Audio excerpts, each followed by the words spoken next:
There we go. Okay, great. Hi, everyone. Thank you so much for joining us for today's pre-match press conference ahead of South Africa's clash against Australia here in Lucknow. Joining us today, we of course do have Quinton de Kock. We will take one question at a time. Who would like to start us off?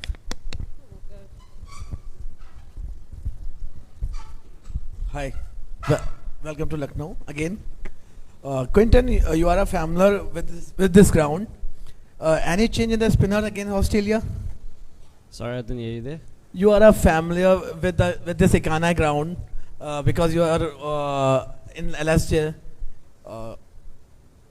Any change in the spinner against Australia? Yeah, we're still having a look at the wicket. It's been relayed, so we're still having a chat what we're going to do about it, but we'll see. How's it, Connie? Connie, already people are talking about South Africa's top six as the most informed top six of the tournament. You know, you've played in a lot of top sixes over the years. How does this one feel different, if at all, and how does the form feel different? Yeah, I think we're doing really well as a batting unit. We've worked really hard in our game the last couple of years. It's only one game into the World Cup, so it's hard to say how we're really going. Even though we batted really well our last couple of games, but it hasn't been over a course of years. It's only been a course over a month or a couple of months. So yeah, I think in order for us to be one of the best, we need to still be a bit more consistent, especially in tight games like World Cups. And yeah, that will determine actually how good we are. Quinny, you've just spoken about the top six, but obviously you guys have Marco coming in at 7. There's been a bit of a debate about, you know, people wondering if he's a good enough batsman at this stage to bat at number 7, or if he's not a better number 8. And JP Dumini's also said, you know, you guys have a lot of confidence in him. What's your thoughts on Marco, where he's at with his batting at the moment? I think he's doing really well. For a guy at his age, he's got a lot of experience ahead of him in the batting department to help guide him. So he's doing really well I think he's very talented. He's a big hitter of the ball, plays spin really well, and he's looking to improve every time. So, I think just give him a chance. He is still a youngster. He's not like the rest of us who are all probably above the age of 30. So let him just grow in his ways and in his position. I'm sure he'll be a great all-rounder for us one day.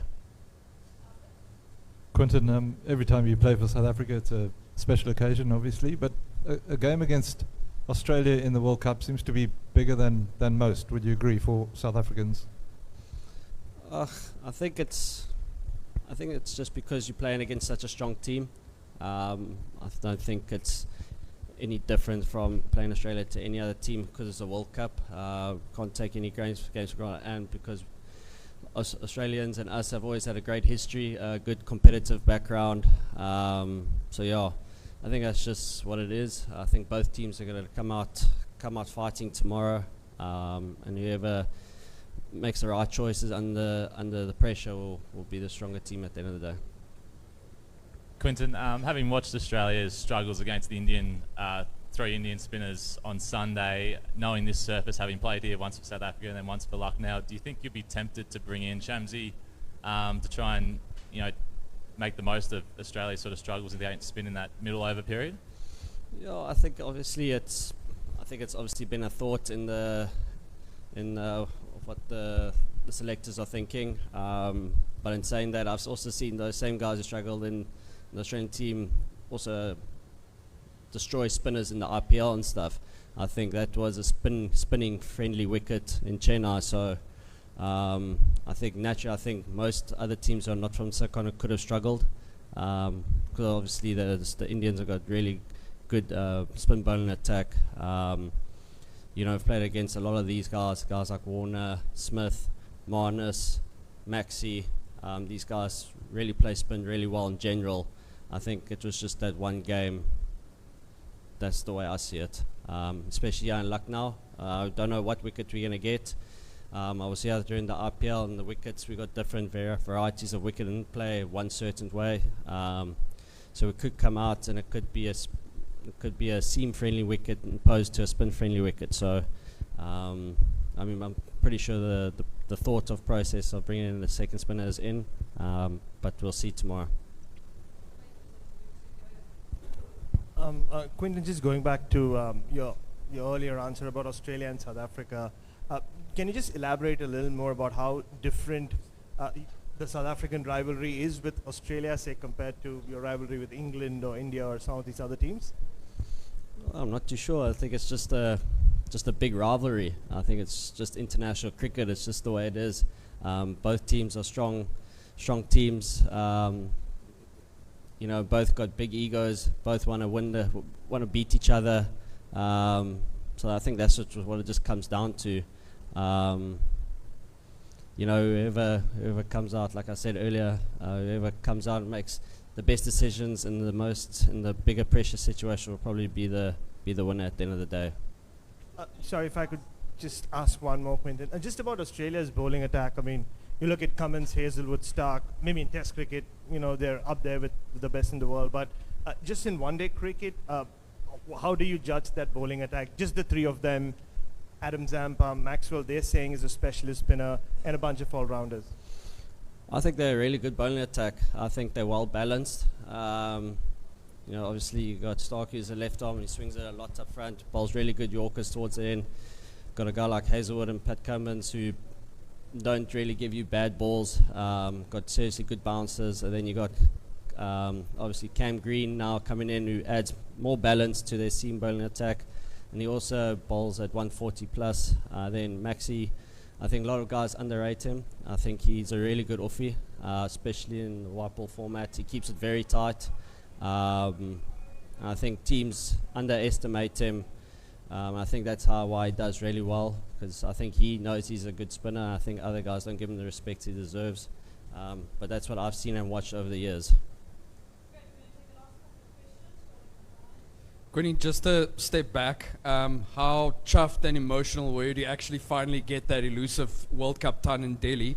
And obviously, a good start was imperative for all of you guys, but was it almost like a bonus that three of your guys actually start this tournament with hundreds actually behind your name, you know, just in terms of confidence going forward? Yeah, I think it was big. I wasn't just a World Cup. I think I've been wanting 100 for a while. Just for my personal self, I think it's been a while. I've been getting off to a lot of starts, and then obviously not capitalizing, and just to get one into my name was pretty nice. And the rest of us, I think the rest of the guys have been scoring a lot of big runs anyway. I think just to tick it off in a World Cup and get the campaign started was a big thing for the guys' confidence. Obviously, we know that it's big pressures, yeah. And sometimes you come into a tournament and you're not quite too sure how you're going to go. You know, you're trying to find your feet, and just to come up and first game, some of the guys found their feet. You know, it was really nice. Quinny, since 2016, you guys have played Australia in 20 ODIs and won 15 of them. Why do you think you have had such great success against them? To be honest, I'm not too sure.